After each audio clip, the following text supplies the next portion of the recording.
Face à la série de déversements de poissons pourris dans plusieurs endroits de la capitale depuis mardi dernier, le ministère de la Pêche et des Ressources halieutiques a réalisé des travaux d'investigation. Pas plus tard qu'hier, une équipe d'agents de surveillance était descendue sur place, a mené son enquête et en a déduit par le biais des témoignages que le premier responsable du déversement de poissons pourris était une poissonnerie Sizabe Maswanjitos. Des dispositions ont déjà été prises par le ministère de la Pêche et des Ressources halieutiques, entre autres la suspension de l'autorisation d'ouverture de la poissonnerie en question pendant une durée d'1 an et le non-renouvellement de son permis de collecte. Après le déversement de poissons pourris dans 3 quartiers de Tana, qui s'est produit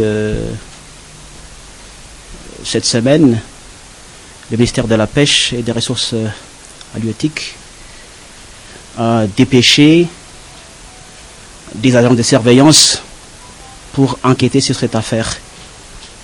Donc après cette investigation, on a pu collecter plusieurs indices qui nous ont permis de déterminer le responsable. Il s'agirait d'une grande poissonnerie basée à Itos.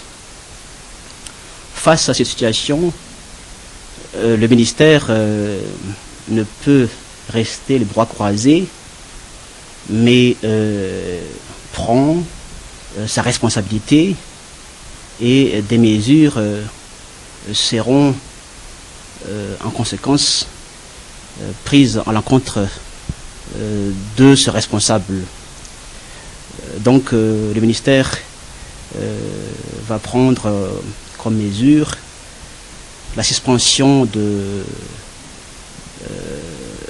l'autorisation d'ouverture de la poissonnerie pour une période d'1 an, et à part cela une mesure de suspension, sinon de non-renouvellement de permis de collecte de cette société va également être prise. Telles sont les mesures prises à l'encontre des déversements de poissons pourris effectués par ces responsables. Jusque-là, ce sont les sanctions émanant du ministère de la Pêche et des Ressources halieutiques concernant cette affaire. Les dispositions issues d'autres entités, telles le ministère de l'Environnement, de la Santé publique, du Commerce et de la Sécurité intérieure, sont encore attendues. Rappelant qu'en tout, les poissons pourris déversés dans la capitale pesaient 2 tonnes et toujours d'après les enquêtes réalisées, la poissonnerie en question allait encore déverser 7 tonnes de poissons pourris. Toutefois, selon les explications émanant de la société de poissonnerie, faute de lieu où desservir ces marchandises pourries, elle était obligée de les jeter dans de tels endroits.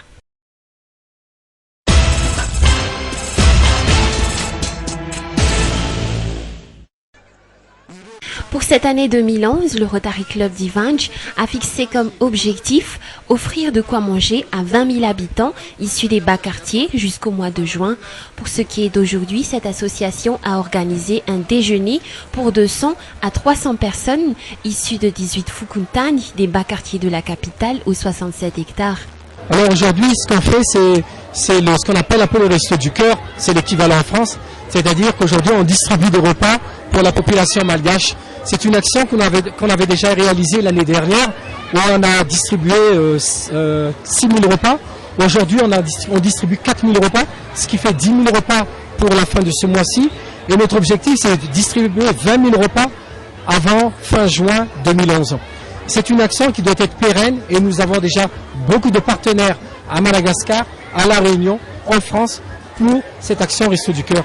Et nous comptons pour cette action du cœur également démocratiser ça sur d'autres régions. C'est-à-dire qu'on ne veut pas s'arrêter sur Antananarive, mais on veut démocratiser également ça à l'extérieur.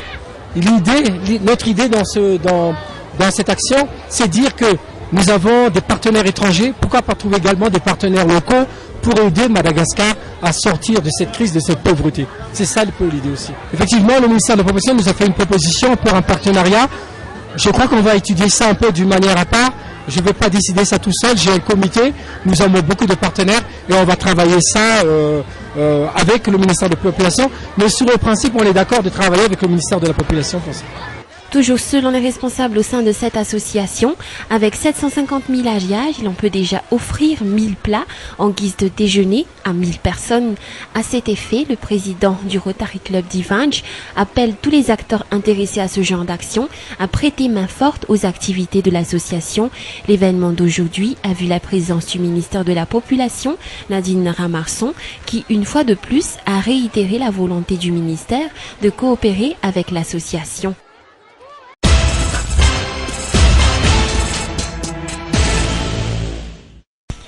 Le parti politique ATAF a organisé une réunion ce jour à Nusrat Atsnanan. Le parti est composé essentiellement de jeunes issus de toutes les régions de l'île et faisant partie de diverses associations évoluant dans le domaine du social. Les discussions de ce jour ont été notamment axées sur la situation politique actuelle. Les politiciens en général ont été surtout critiqués par ces jeunes politiciens. Pour l'ATAF, seule la répartition des sièges au sein de la transition intéresse nos politiciens. En effet, les dirigeants de la transition prônent actuellement l'ouverture. Toutes les mouvances sont invitées à rejoindre la transition pour une gestion de l'État de manière consensuelle et inclusive. Or, selon la TAF, étant en accord avec cette décision d'ouverture de la transition, le cas des compagnons de lutte de 2009 doit être considéré. En général, la TAF s'occupe surtout des projets sociaux ayant des impacts directs sur la vie de la population. Parmi ces projets figure entre autres la transformation du sucre artisanal en sucre de bonne qualité.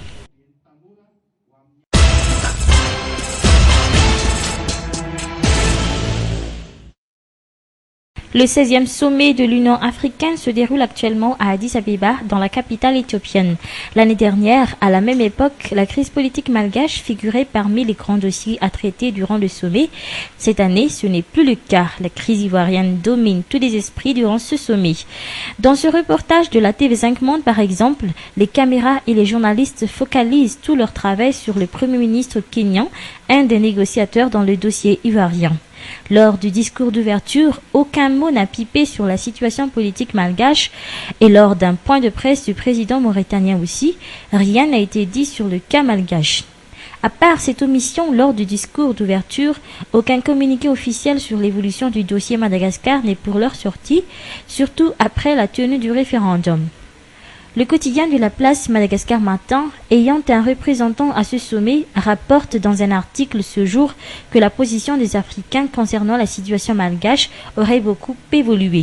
Selon cet article, un diplomate africain, sous couvert d'anonymat, aurait avancé qu'ils sont conscients qu'Andradzuil est à la tête de l'État à Madagascar. Il leur importe donc qu'il reste au pouvoir durant la transition, à condition uniquement qu'ils mettent en place une transition consensuelle et acceptée par la communauté internationale. À part l'Union africaine, qui n'avance pas de position claire jusqu'à maintenant, la SADC, elle, semble changer réellement de position vis-à-vis de la situation qui prévaut à Madagascar. S'il y a un an, le docteur Simao, actuellement en mission dans la Grande Île, s'est campé sur sa position pour l'application des accords de Maputo et d'Addis Abeba. Depuis son arrivée dans nos murs, il réclame la tenue des élections libres et transparentes. Puis, il y a aussi cette décision prise par les Nations Unies de donner le droit à la parole à la tribune des Nations Unies cette année à Madagascar. Bon nombre d'observateurs avancent maintenant que la communauté internationale devrait considérer le cas de la Côte d'Ivoire dans sa prise de position vis-à-vis de la Grande Île. En effet, voilà maintenant des années qu'une transition consensuelle et inclusive est mise en place dans ce pays. Le pays est plus que jamais enfoncé dans une crise politique. La répartition de sièges ne serait-elle donc pas toujours la meilleure solution dans ce cas ?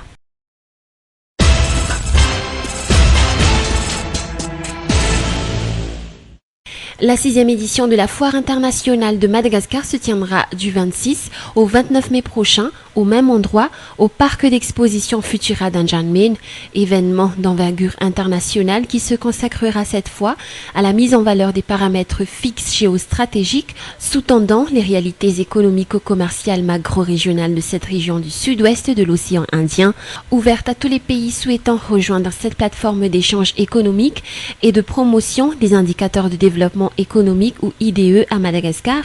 Cette action vise également à faire découvrir l'ensemble des pays qui prendront part à cet événement économico-commercial.